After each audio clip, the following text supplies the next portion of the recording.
الناس اللي بتنزل على سوريا وعم تحسب شو بدها مصاريف وتكاليف النزلة أول ما توصل لتحت على سوريا. رح أحكي أنا عن الطاقة الشمسية، لأن كلياتنا أول شغلة بنفكر الطاقة الشمسية قديش رح تكلفنا.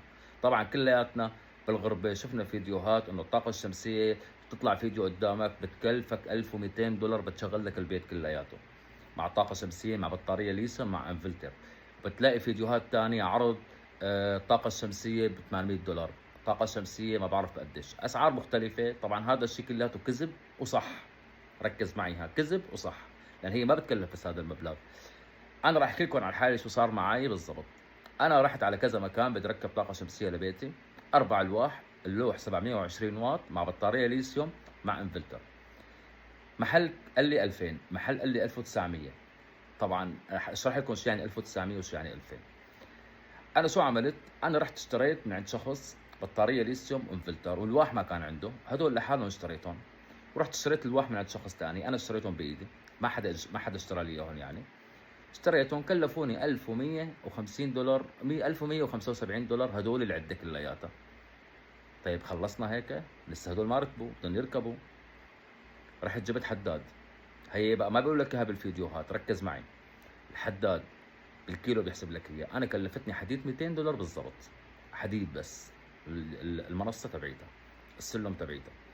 اثنين، الكهرباء، بدك تجيب شرطان كهرباء جديده، والكهرباء بده يعزل لك البيت ويعزل لك الطاقات ويعزل لك المفاتيح والقصص هي.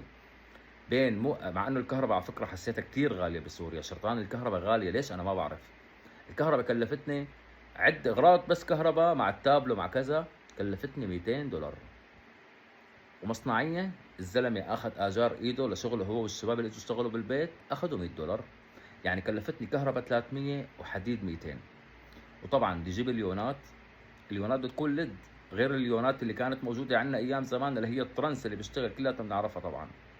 كمان رحت اشتريت اليونات، كلفتني بالضبط الكهرباء كامله مع عفوا الطاقه الشمسيه كامله بحدود $1750. هذا شغل ايدي، انا جبت العالم، مو رحت لعند واحد هو تكفل بكل شيء، لا انا صرت ادور على الحداد الرخيص، رحت ادور على الكهربجي الرخيص، يعني لملمت حالي. تمام.